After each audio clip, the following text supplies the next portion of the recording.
बिस्मिल्लाहिर्रहमानिर्रहीम। नाज़रीन कराम, अस्सलामु अलैकुम। डॉक्टर ज़ियाउल हक शम्सी आपसे मुखातिब है।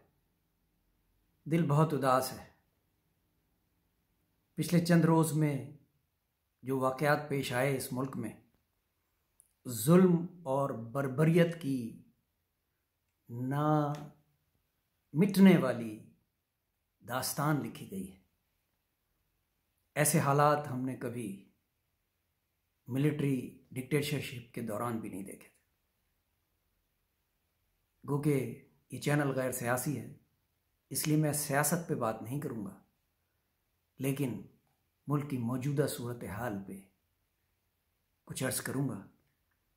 और इस सूरत हाल को देखने के बाद अब समझ में आता है कि फैज़ अहमद फैज़ और हबीब जालिब के कलम में और आवाज़ में इतना दर्द क्यों था।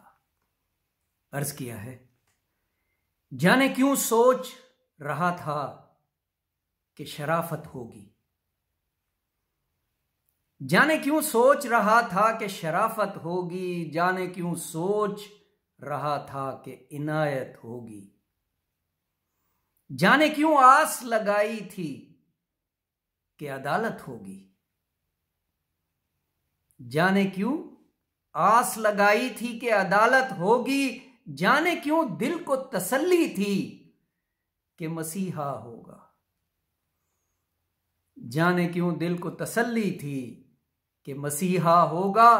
जब देख लिया मैंने कि चादर बिछनी, जब देख लिया मैंने कि चादर बिछनी, जब देख लिया मैंने कि दीवार गिरी, जब देख लिया मैंने कि सर भी फटे, जब देख लिया मैंने कि पुल से गिरे, जब देख लिया मैंने कि गाड़ी तोड़ी, जब देख लिया मैंने कि नाखून खींचे, तब कहीं जाके यकीन आया कि शायद मैं गलत था, तब जाके यकीन आया कि शायद मैं गलत था, तब कहीं जाके यकीन आया कि वक्त नहीं बदला।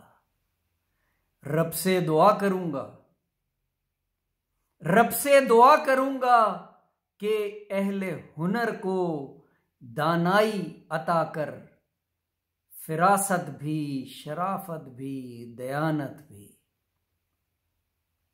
गौर तलब है, दानाई, रब से दुआ करूंगा कि अहले हुनर को दानाई अता कर, फिरासत भी, शराफत भी, दयानत भी, क्योंकि मौत बरहक है, मौत बरहक है, याद रहे जाना होगा, मौत बरहक है, याद रहे जाना होगा, तुमको भी और मुझको भी, तुमको भी और मुझको भी।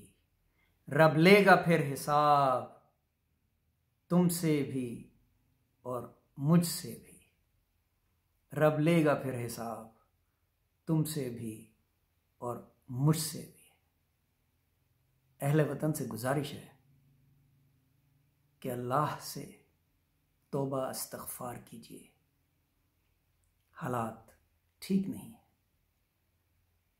यूरोप जंग की लपेट में है और हमारी माशी हालत ज़ुबूहाली का शिकार है।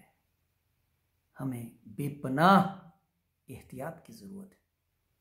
अपना बहुत ख्याल रखिएगा। आपका बहुत शुक्रिया। अल्लाह हाफ़िज़।